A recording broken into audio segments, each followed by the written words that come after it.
I have a clean conscience. I've never used it till now. Grab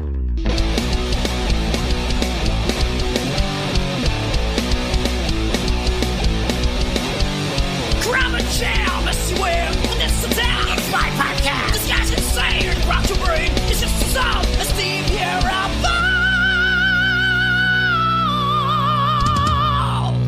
Hell yeah, it's another Vieira Vault, and this one is part 2 of the Lynyrd Skynyrd discography with the great Brian Davis from Damn Good Movie Memories.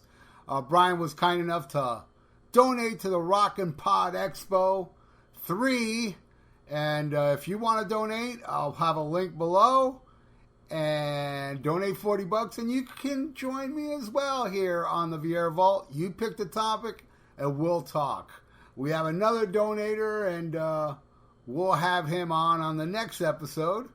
It's another discography, so stay tuned for that. So without further ado, man, let's get into the rest of it. We've already talked about pronounced Lynyrd Skynyrd all the way up to Street Survivors. Now we're going to go into the compilations that happened after that and all the reunion albums with Johnny Van Zant fronting the band, where Brian Davis owns them, not me. So he's going to educate us all. What are the good, the bad, and the so-sos? So here we are, part 2 of the Lynyrd Skynyrd discography. I'll see you at the end of the review. Let me grab it, because I have it right next to me. And I do remember buying this when it was brand new. And man, looking at my album now, man, it's in impeccable great shape. And I'm talking as it should about, be. First and Last. Okay. And what's really, I don't know, do you own the vinyl version of this? No, I have the CD. What's really cool about this vinyl is it's not only a gatefold, but it's 4 panels. Oh wow! Because when you open it up, it has a montage of, it's just a bunch of pictures, and even under each picture it says, who's in the picture. Like there's a picture with Roger Daltrey, with with Billy Powell and Ronnie Van Zant and Leon Wilkinson. It has a picture alone of Dean Kilpatrick, which is great, because he also passed away. And I love there's a picture of Alan Collins with a monkey, and the monkey's drinking out of Jack Daniel's bottle. Really cool stuff. And some pictures of them in the 60s. And them with, Ronnie with Bill Graham, and a set list, Bill Wyman with Leon Wilkinson. And then when you flip it over, it has a classic picture of them playing, I believe is when they were opening for the Stones. Oh, wow. Where you see the back of them, and like the big-ass crowd in front of them. And then there's another one where they're facing the camera with a stadium behind them, which I think is a different show. Mm-hmm. That is the Day on the Green, because looking at this picture, Ronnie's wearing a Neil Young shirt.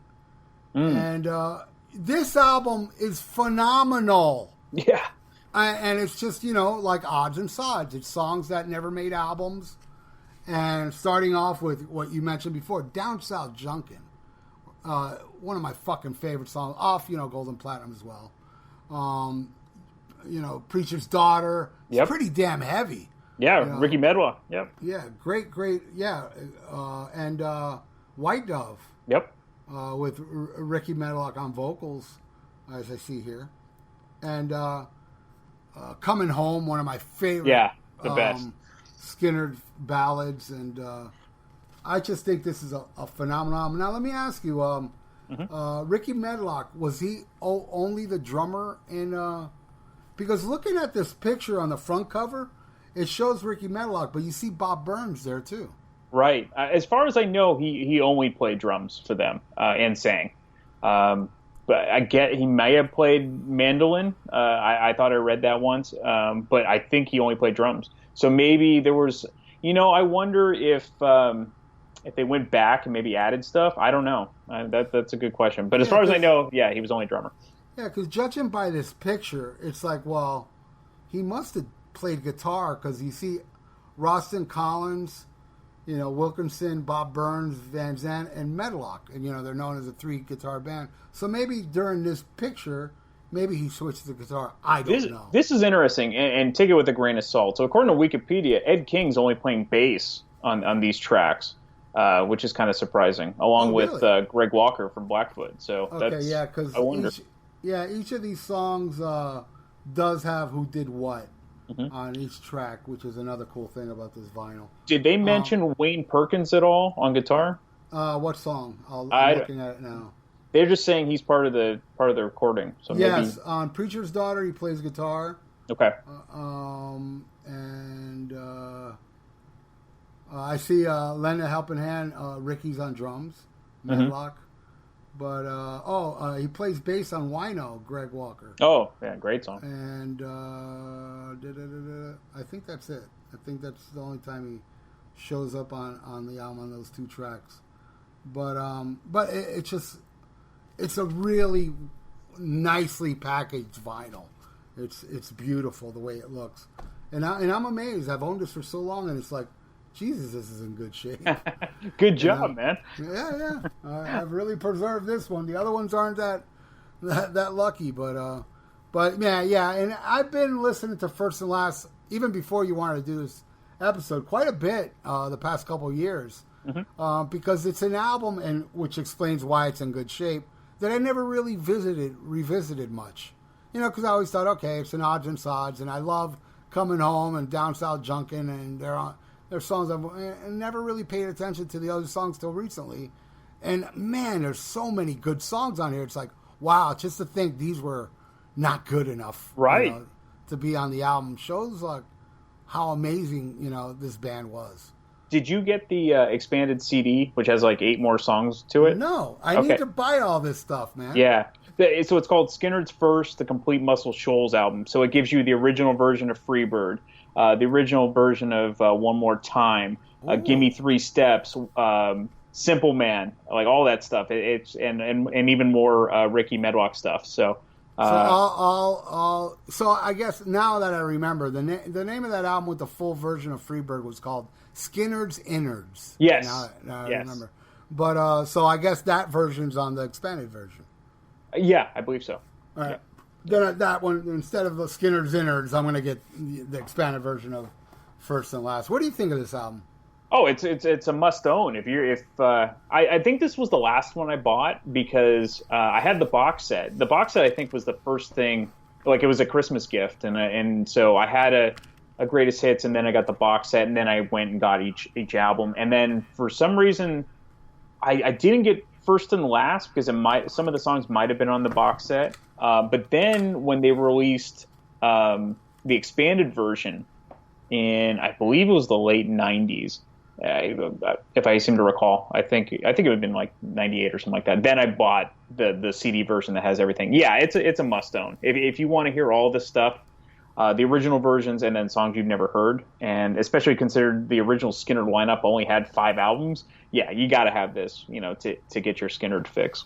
Yeah, this is to me this is as legitimate as any Skynyrd album. It's a great album. It's and it really does. It just brings songs that needed to be heard. Yeah, absolutely. All right. What's your favorite on this one? Coming Home by far. Yeah. Yeah, you know what? I think I'm going to have to agree with you there. I almost said Down South Junkin'. Yeah. Least favorite? That's tough because we're going by the original. Yeah, not the bonus maybe the Seasons because it kind of sounds like 60s, like it was from the, well, granted it was going into the early 70s, but probably the Seasons. Yeah, I'm with you on that. Yeah, Coming Home is such a phenomenal, great version of Zach doing it. Yes. I think only live, right? Well, yeah, and there's some razzmatazz on it because Bret Michaels playing harmonica. Yeah, which is odd. It is, but it's still, he pulls it off. Because I remember downloading that song way back in the dawn of Napster and shit. Yep. And I was like, wow, that's so awesome. And then I saw the video. I was like, oh, man, there's Bret Michaels there. No, but Zach does Skynyrd really well. I saw him do Sweet Home Alabama for Pride and Glory. So that, nice. Yeah, it was great. That's awesome. Yeah. All right. So I also want to touch upon this one, which I have on vinyl. Sure. It's called Lynyrd Skynyrd Legend. You have this one? I don't have this one, but I think a lot of it was on the box set. Yeah, but, the Four Walls of Rayford is different on here. Okay. Because the Four Walls of Rayford is a demo on the box set. So here it's kind of like not a demo. It's kind of like a full version of it. And actually, a lot of this stuff is on the reissues of the regular CDs. So if you already have those, you might have a lot of what's already on Legend. So like Georgia Peaches was added to Street Survivors, and I think Mr. Banker might have been on the original, on the pronounced Lynyrd Skynyrd. And then Take Your Time and Sweet Little Missy, all that stuff, yeah. Right. And again, like First and Last, I think this is, must own for Four Walls of Rayford alone. Yeah. Just to hear a different version of that. Yeah, I absolutely love it. And I'll say it right now, man, Four Walls of Rayford is my favorite on here. Again, one of my favorite Skynyrd tracks. And I'm going to have to go with Out in the Sun. Even though Steve Gaines wrote that one. I think that was for... no, I'm going to go with Truck Driving Man. Oh, yeah. As my least favorite. Yeah, now I think about it, One in the Sun is better. Do you have a favorite and least favorite on this one? By far, my favorite would be Take Your Time. That was the one that was added, I believe, to Second Helping. Least favorite? Maybe probably One in the Sun. Yeah. Okay. Yeah. All right. So I'm done, but you're not. So I mean, oh no, wait. Yeah. We got to touch upon the box set. Yeah, absolutely. Yeah. The box set. I bought that brand new, and oh man, like that song "Junkie." Oh, yeah. It's so dirty and slimy and heavy and awesome. I mean that was probably around the Pronounced era, right? Yeah. Yeah, you can tell it's kind of like an early recording, but it's so good. 1970. Yep. And the demo of Four Wall Rayford is just so, oh my God, and I think it's a really well represented box for people that want to, if I was to tell anybody, if you want to get into Skynyrd, get that. Yeah, and that's what my parents bought me. I loved it. Yep. Yeah, that I mean, it runs the gamut. You Yep. have like the whole history of classic Skynyrd in this box set that I think is very well made. Yeah, and very well represents the band, and I absolutely love it. I'd have to go with Junkie, man. But man, it'd be like a close. God, man, maybe Four Walls. No, I'm gonna go with Four Walls of Rayford. Okay. As my favorite song off the box set. But Sweet Home Alabama. That's a default. Makes it easy for me. I don't think we have to give a least favorite for a box set. I don't know. Yeah, exactly. But by far my favorite is All I Can Do Is Write About It. It's the acoustic version. I actually I prefer this better than the original. I love the original, but this is tremendous. This is everything it should have been, and they kind of put more strings and kind of bells and whistles on the "Give Me Back My Bullets" version, but this one's stripped down as it should have been, and absolutely love it. And then right after, you get Four Walls of Rayford, so can't beat that. Unbelievable. Yeah. That song is just, why didn't that make it? Yeah, it's just so. Oh man, just an amazing song. There's a song on that Mr. Banker. Mr. Banker. It's kind of like Fall Wars of Rayford vibe, on the Legend version. It's kind of stripped down like that, Well, it was cool. I saw Skynyrd live. They played Down South Jukin', and the first time I couldn't find it anywhere, but it was on the box set, so that was the first time I could hear that song. And along with Trust and Was I Right or Wrong, another unreleased song at the time. Unfortunately, I only seen Skynyrd once, and it was their reunion. In '88? In '88, where Alan Collins was there. They brought him out in a wheelchair. He introduced the band. It was just so cool. Something I also got to touch upon. I saw the Roston Collins band. Yeah, let's talk about that, because I've never really listened to their stuff. What would you recommend from them? They're both great, but I'd say the first one's better. Anytime, something like that. I think they only made 2 albums. Correct me if I'm wrong. And that was amazing show. They played Freebird, but it was so emotional because when they played Freebird, it didn't have no vocals. But while they played, the parts where Ronnie sang, the whole stage was dark, and it was just one spotlight on a microphone, where nobody was singing into it. It was very, very emotional, and it was just amazing. And so, I did get to see. It was pretty much Lynyrd Skynyrd, except for the drummer wasn't Artemis, but it was Leon Wilkinson, Billy Powell, and Roston and Collins.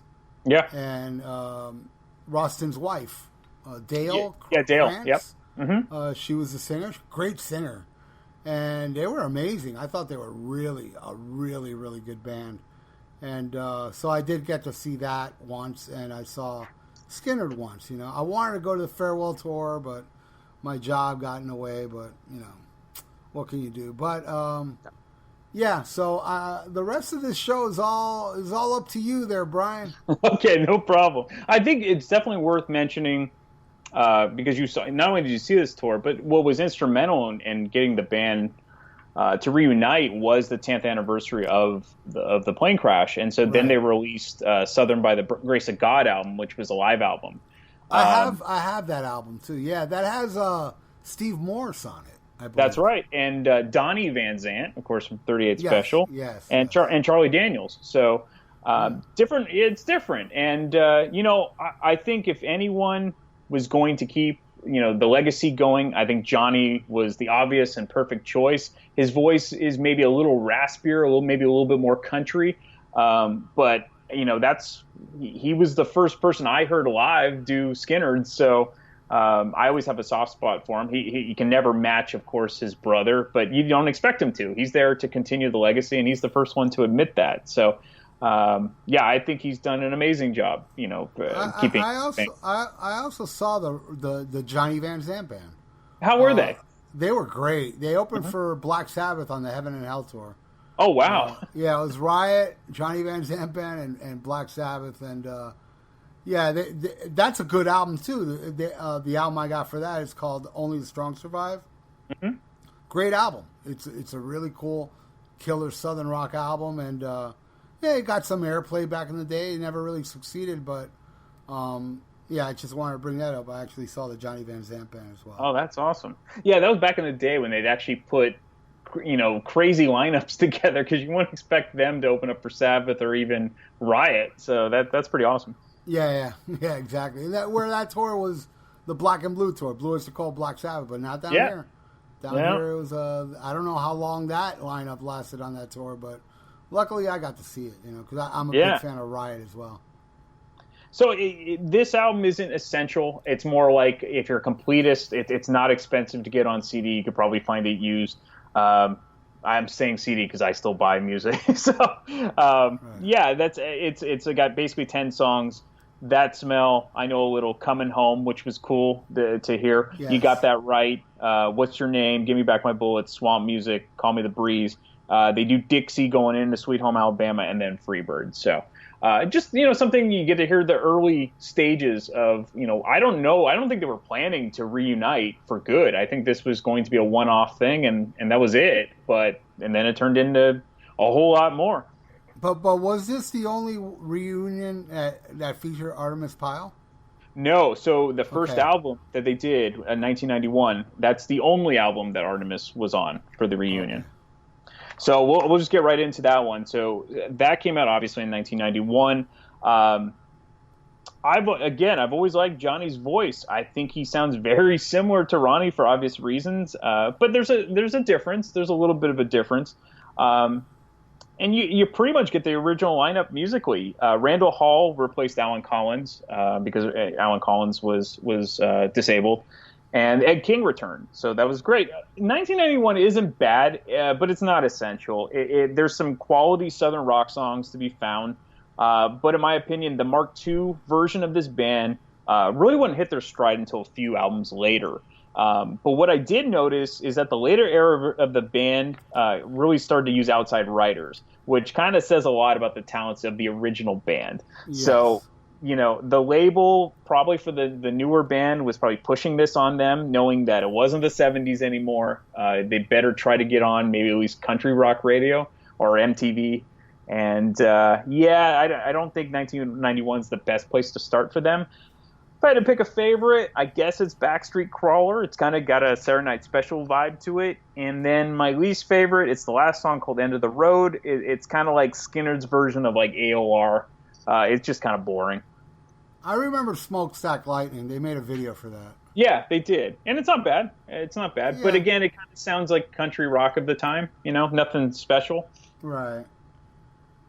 All right, and then it goes to The Last Rebel, right? 93. Yeah, and this is when they kind of start to gel a little bit. So The Last Rebel came out in 1993. Pretty much the same lineup, but now Artemis Pyle is gone from the band for good. He's replaced by Kurt Custer, which is kind of a fitting last name because the vibe of that makes you think it's like General George Custer's Last Stand, because it's like The Last Rebel. I think I like this album a little bit more than 1991. It's darker, it's heavier, and the band is, again, starting to gel a little bit. And all in all, it's not a bad album, and I'll play it from time to time to hear my favorite track from the album, which is the title track, The Last Rebel. This actually might be the best song from the Johnny Van Zant era. Terrific, dark ballad. Totally one of the few songs I think could have fit in the classic era. Really well done. It's actually worth checking out this album just for that. And then you might like some other stuff from there. Least favorite is Out of Hell in My Dodge. It just sounds like generic country rock. It could have been, whoever was popular at the time, they could have done this song. All right, cool. Then we go into Endangered Species, the first time you saw them live. Yes, and so this will always have a special place in my heart, 1994. I realized at this time the acoustic album craze was in full bore. Legacy acts like Skynyrd were starting to jump on the bandwagon. But in this case, I think it's really well done, and it offers a different take on Skynyrd classics without being forced. And you get to hear some new tunes. And like I said before, I saw them on this tour. They actually opened up the show with 4 or 5 acoustic songs, which was terrific. And they went into their electric sets. It's still one of the best shows I've ever seen. So you get to hear an acoustic version of Down South Jukin'. They do a cover version of Heartbreak Hotel from, of course, Elvis, which is tremendous. They do Things Going On, which sounds great. Poison Whiskey's on it. Am I Losing? Really, really well done. I think this might be the one to start with, where if you're not sure about it and you like acoustic music, I think it's great. I listened to this a lot. A lot of my friends at the time loved it, who were getting into Skynyrd as well. So, you might even like Sweet Home Alabama in this version, Ralph. I don't know. No, you never know. So definitely worth checking out. I think this is where the band started to kind of kick it in for me. All right, cool. The next one from 97 is called 20. Yes, and so, of course, this would be the 20-year anniversary of the plane crash, and this is by far my favorite from the later era. And I think part of it is because 2 legendary guitarists joined the band. I love Ed King, but I don't think he wanted to do the band anymore. Oh, wow. Huey Thompson's on this. Exactly, from the Outlaws. And then, of course, this is the first album with Ricky Medlock, and he's playing guitar. Yeah, I'm on Wikipedia now. Wow, and I love the Outlaws. And again, I got to bring this up. Yeah. I saw the Outlaws. Ooh. Now get ready for this. Opening for Black Sabbath, the Mob Rules Tour. Gotta love Sabbath, man. Right? Yeah. They brought Johnny Van Zant and the Outlaws. Yeah, that's wow. Then man, Huey Thompson was awesome. Oh my God! Go on, for everyone that has never experienced Outlaws, go on YouTube and just look up Greengrass and High Tides, the live version. It's like 20 minutes long, but it smokes the whole way. Oh, those solos and Ghost Rider. Yes. In the Sky. I own both those albums, the first one and Ghost Riders. Yeah. But fan. So what makes this one so great, man? Oh, I see Traveling Man's on this. Yes, and so we kind of alluded before. Oh, wait a second, Brian. I remember this. Okay. There was a video for Traveling Man where they used Ronnie's voice. Am I correct? Exactly, and they do it in concert. And so I saw this tour as well, and the second Ronnie comes on the screen, the crowd just goes insane. And you know, they very easily could have come off as cheesy or whatnot. It isn't. It comes off heartfelt, really well done. You know, the technology was getting better at this point, so it sounds smooth. It sounds like they're recording together. So for that alone, I think a lot of people would want to check this out, and really good. By this point, Kurt Custer's out of the band. Owen Hale is now on drums. And speaking of Medlock and Thomason, they really helped in the songwriting. I think that's why the band only got better at this point for the most part, because both guys co-wrote 7 of the 12 songs. So I think that has a lot to do with it. Favorite song, got to be Travel Man or Bernice. Bernice kind of has like a Call Me the Breeze, I Know a Little vibe to it. And then least favorite, ORR, which is Outlaws, Renegades, Rebels. It's just generic. Yeah. Well, okay. But there's more stuff on that album that's where We Ain't Much Different, great. Voodoo Lake, tremendous. Never Too Late. Yeah, definitely check it out. Maybe it's a little long because it's 12 songs, CD era, but yeah, Endangered Species 20, those are the must-haves, I think, from this era. So 1999. Yes, Edge of Forever. Edge of Forever. Edge of Forever. What's up with this one, dude? I'm gonna actually, by your recommendation, I should go into 20 first or the acoustic album. It probably depends on your vibe. If you just want to chill out, Endangered. But if you want like, hey, I want some rock and Skynyrd, I would try 20. Okay. Yeah. So what's up with Edge of Forever? Edge of Forever, it was kind of like if it ain't broke, don't fix it type of album. So it's basically the twin brother of 20, which for me was great at the time. But it's basically the same lineup, except now Skynyrd is kind of like Spinal Tap with their drummers. So Owen Hale is gone. He might have spontaneously combusted or something. But Kenny Aronoff from John Mellencamp's band is now in the band. Favorite song, Full Moon Night. Great swampy, dark vibe. Really dig the track. It kind of sounds like a Blackfoot song, which is great. And least favorite, Edge of Forever, which is the title track. It sounds out of place. I don't think it needed to really be on the album. And partly probably because it was co-written by Survivor guitarist Jim Petterick. And I like Survivor. It's kind of the time, but not for Skynyrd. Right. And okay. So you didn't know nothing. You don't know the Christmas Time Again album. Yeah, I hate when bands do this, especially like Twisted Sister and bands, and even Halford. I even tried to like the Halford one, and I was like, man, just release new music. Don't try to jump on. But all I have to say about this is I've never heard it, but even Kenny Aronoff said no to this shit. He said, I'm out. I'm not going to take the paycheck. So they brought in ex-Damn Yankees drummer Michael Cardelloni, which I didn't know. I guess he played in Accept back in 1996. That I didn't know either. That's crazy. So he's just a hired gun, which is cool. You know, he played with Ted Nugent, so he doesn't care if it's a Christmas album or not. He wants the paycheck, so good for him. As for the CD, if you're into that, great. I'm not. So, yeah. Well, the next one is called Vicious Cycle from 2003. Yeah, sadly, it's kind of a prophetic title because by this time, it's all the band members are starting to pass away. So Leon Wilkeson, who is, of course, the original bass player, he died in 2001. He does appear on 2 tracks on this called The Way and Lucky Man. And there's a pretty cool tribute song to him called Mad Hatter. And then, basically 4 years later, Huey Thomason died. So this would be his final album with Skynyrd. I do remember buying this album, and it was fine, but I kind of bought it because I was a completist. I love Skynyrd, but I don't really recall listening to it that much. I do remember, for bad reasons, there being a remake of Gimme Back My Bullets with Kid Rock, which seemed like a record company plot or a ploy to get people to buy albums, but it was an unnecessary addition. However, the band did keep, the same drummer for 2 albums in a row, which was said a lot. So congrats to Michael Cardelloni. Favorite song, I'd go with Jake. Great groove, killer riffage. It actually doesn't really sound like Skynyrd at all. It's almost got like a Badlands vibe to it, and I love Badlands. So cool track on the album, but it's a way too long album. It's like 15 songs. Least favorite, The Way and Lucky Man, the two ones that Leon was actually on. It sounds like it's too bad actually. It sounds like the band was trying to get on country radio.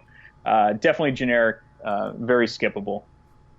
Okay, so then in 2009, they released an album called God and Guns. Yeah, probably my least favorite Skynyrd album, and it's basically in my collection because it was $1 in the bargain bin at my favorite used music store. I didn't even bother to buy it when it first came out, and I think part of the issue can be attributed to Huey Thomason died, Billy Powell. This is his last album. He ends up dying. Leon Wilkinson's already gone, and there's too much going on here. I'm not sure how inspired the band was at this point. If I recall, they might have been even having legal problems because you had to have so many original members in the band at this time, and I think that's why Ricky Medlock was very important because he was considered an original member, I think, at that point. Right. So John Five, who is great, I think he's a tremendous guitar player. He contributed songs and guitar parts. But I admire his work, but I don't think his style really fit with Skynyrd. I didn't like it. And if I have to pick a favorite, it'd be, I guess, Skynyrd Nation. I was quickly going through it just to find out something I might have liked. But even this song sounds like cookie cutter Southern rock. And least favorite, pretty much the rest of the album. I never listened to it. If you find it cheap and you like Skynyrd, fine, or at least listen to it first, maybe you'll like it. But this song did nothing, or this album did nothing for me. Okay, so I guess this is the final one, Last of the Dying Breed from 2012? Yeah, and so, look, I love Skynyrd, so I'm going to give him a shot. I gave him one more shot, and surprisingly, I think this is one of their better albums since Edge of Forever for me. And even more surprising is that they have a bonus edition that has 4 extra songs, and they're good as well. So if this indeed is the final album for the band, I think it's a pretty good way to wrap it up. Favorite song would probably be the title track, Last of a Dying Breed. It's pretty good. It starts with a great slide guitar, and it already, right, with the slide guitar, it's better than anything off of Gods and Guns. So there you go. And then least favorite, the song called Start Living Life Again. It's just, it's boring. Right. Okay, so that brings an end to this, but there's one more release I do want to talk about that I own, and I'm sure you probably own, I'm not sure. Mm-hmm. And God, I don't have it with me. I should have put it here. It's in my CD collection. And I bought it because it brought a DVD as well. It's a live show with a bunch of people going up on stage. Cheap Trick does Give Me Back My Bullets. Greg Allman does Tuesday's Gone. I don't know who these people are. Country artists doing Ballad of Curtis Lowe. You know what I'm talking about? Yeah. Is this the Vicious Cycle Tour? Or is this Live from Freedom Hall?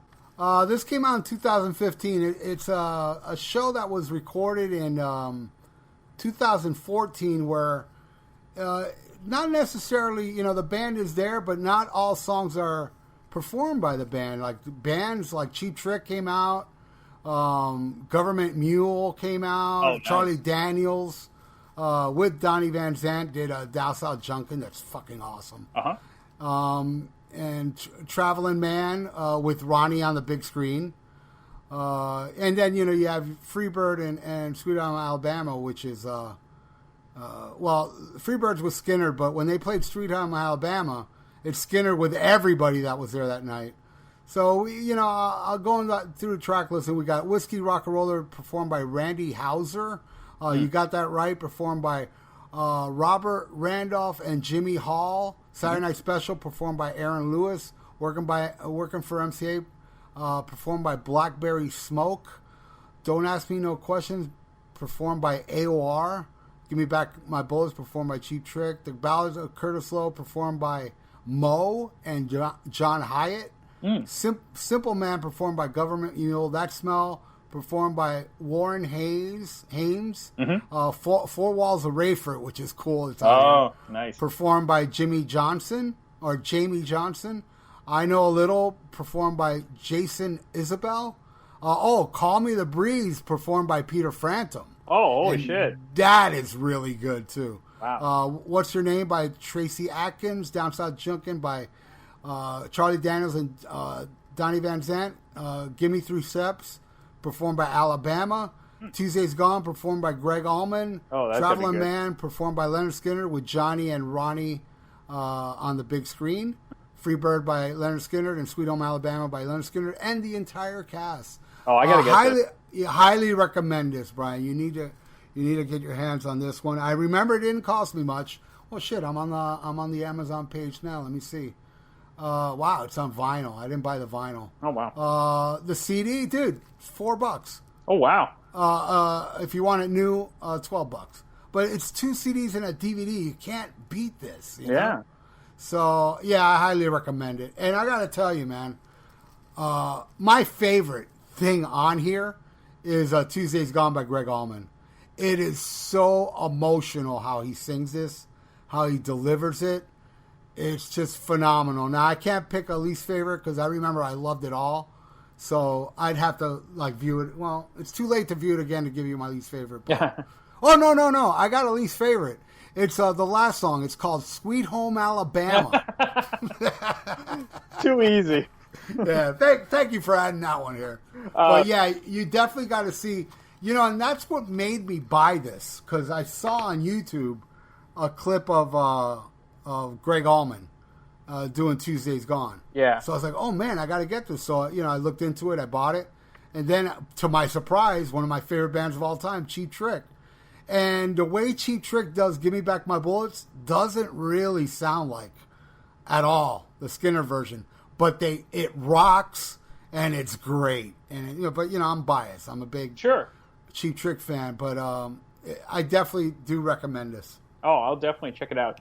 Did you ever get into Government Mule at all? No, I don't know much about them. Oh, I think I don't know. I know you're more of a Skynyrd fan than Allman Brothers, but Warren Haynes, he puts out some of the best stuff with Government Mule, and every show is different. They record every show. If after every concert, you can go and download it. It costs like $10 or $15, and they play all sorts of different types of music and super, super talented. So I think if you're into Blackfoot, you're into Skynyrd, you're into Southern rock, I think you'd really enjoy Government Mule.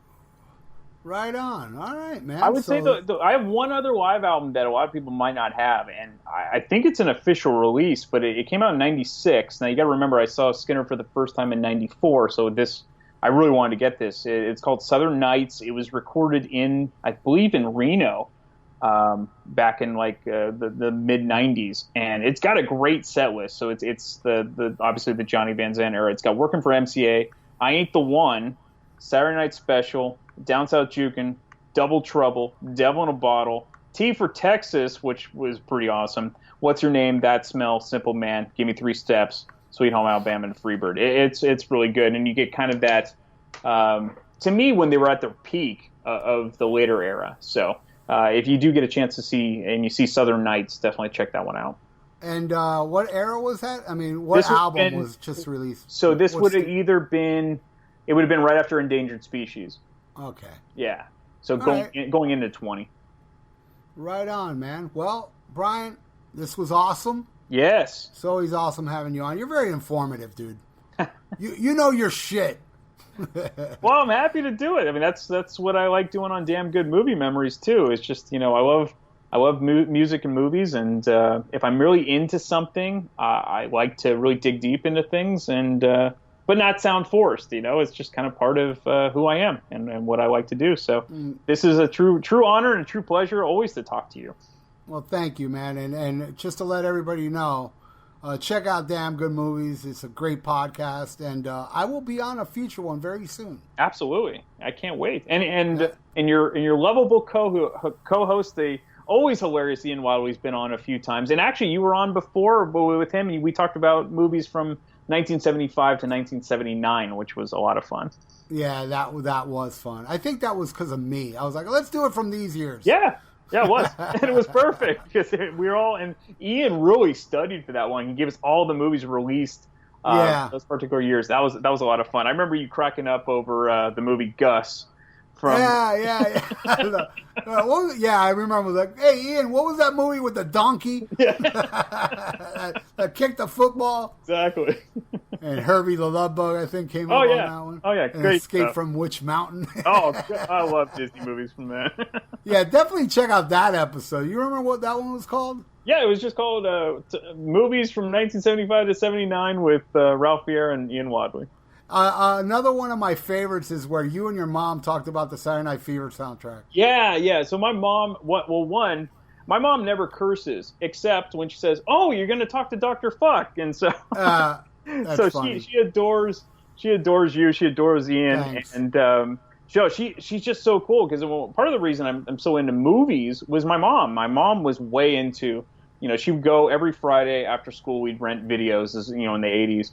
And I'd be introduced to all these great movies. And then, both of them were way into music. My mom was always into classic rock and roll and singer-songwriter stuff. And my dad was into soul and blues. And so they were always just open about, introducing me to as much stuff as possible. And you get that vibe. My mom is one of the nicest, genuine people in the world. And so, and she loves her son, and she's my biggest fan. So, she's on as much as possible. So she did Saturday Night Fever. She did Animal House, the Animal House soundtrack. Yes, that was a great one too. Yes, Super fun. That was her era, and she did Easy Rider because she grew up in San Francisco, obviously in the late '60s.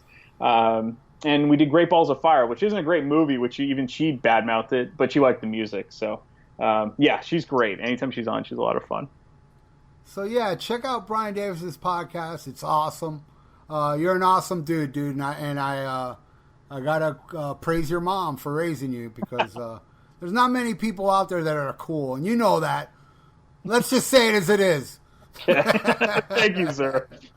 And it was a pleasure hanging out with you in Nashville, and hopefully we'll do it again, man. I think I might be going to your neck of the woods at some point because up there in North California they got a lot of good shows going on, and I've already been there twice for shows. So next time I go up there, I'll definitely hit you up. Absolutely, and since you're a Florida guy, definitely pack a jacket because even in the summer here it's cold. So right, yeah. So that definitely it's a beautiful city, but different weather. Awesome, and I can't thank you enough for donating to the Rock and Pod Expo, and to let everybody know, $40, and you can do what me and Brian just did, just talk away. It's a steal, man. How can you beat this? I do it. Yeah. So, but I'm going to have you back for whatever. You don't have to pay. You know that. Oh, You've already been on VR Vault already. It's fine, man. But I'm always happy to give you and Ian my wallet. You guys do whatever you want.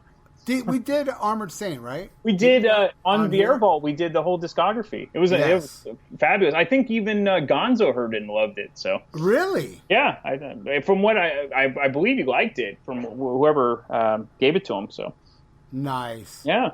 Well, dude, thank you so much, man. I appreciate it so much. You wanting to do this, you donating, and talking about something that's very near and dear to my heart, Lynyrd Skynyrd. Mine too. So, you rule, brother. Thank you, sir. Well, there you go, the great Brian Davis, and wow, what a great conversation. What a great dude. Check out his podcast, Damn Good Movie Memories. Now, let's go into the vault.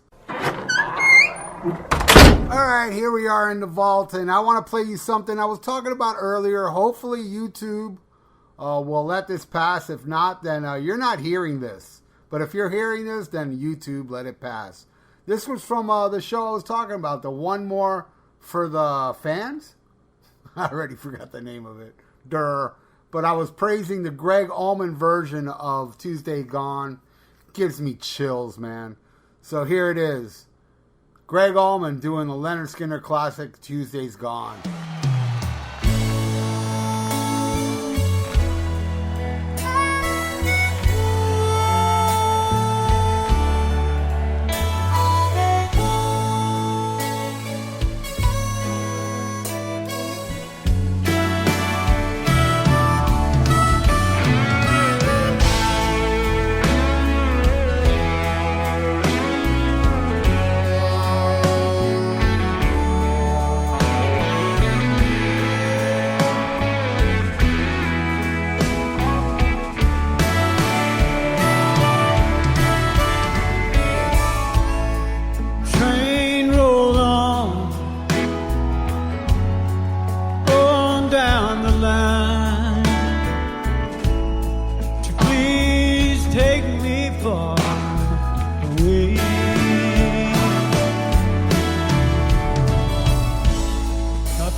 left alone.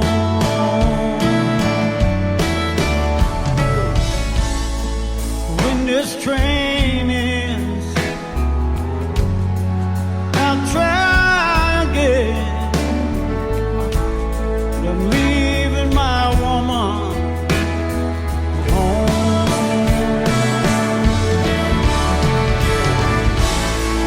Tuesday's gone with the wind.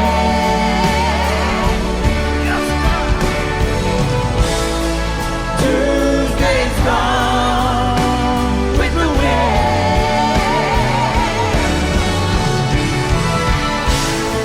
Tuesday's gone with the wind.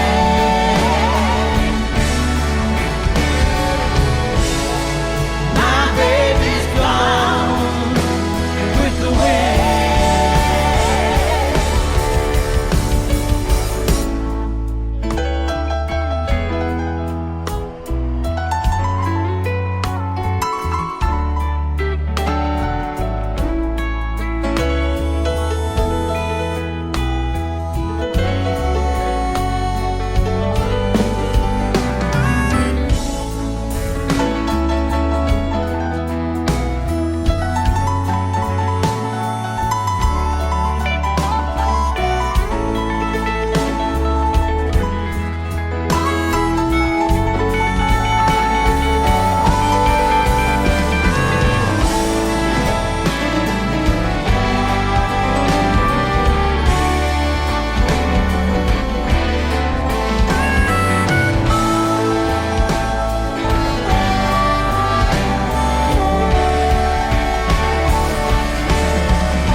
Train rolled on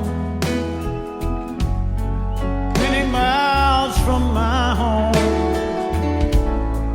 Riding my blues away.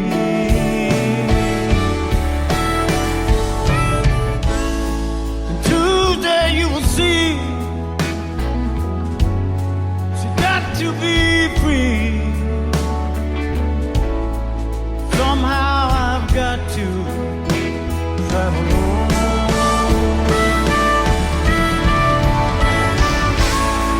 Tuesday's gone with the wind.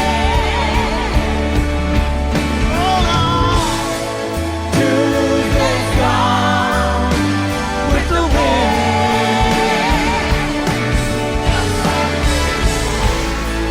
Tuesday's gone with the wind.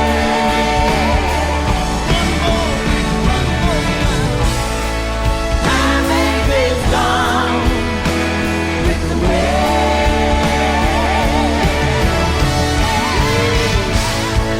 Tuesday's gone with the wind.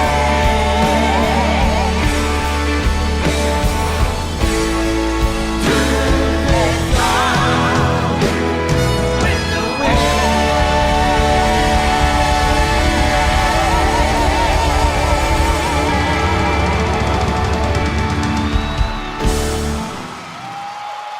Thank you so much. There you are, the late great Greg Allman doing Tuesday's Gone. Man, do I love that version. Highly recommend that. It's 2 CDs and a DVD, and it's only for $4 used on Amazon. Highly suggested. Anyway, it's the end of another Vieira Vault. I want to thank you all for listening to me right now, and I want to thank everybody that's donated. And it's only for a limited time. I guess at the end of this month, the donations are done, because the Rock and Pod Expo is early next month. So, and you know what? Maybe I'll start taking donations after it. for you all to guest on future episodes. You pick the topic and we'll blab away if you want. Not putting a fucking gun to your head. If you just want to be on the Vieira Vault, hey, you know. It'll be donating to my vinyl collection. Man, vinyls are expensive.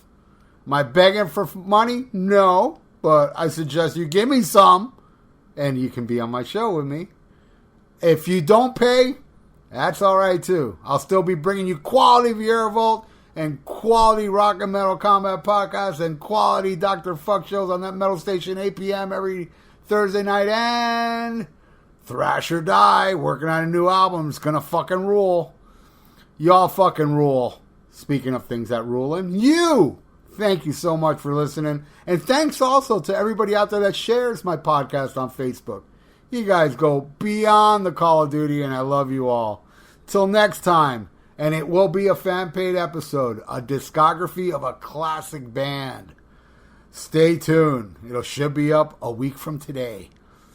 Schmack-a-ma-gob later. This has been brought to you by MiamiMetalMerchant.com for your metal needs at competitive prices. Visit MiamiMetalMerchant.com. Tell them Dr. Fuck sent you.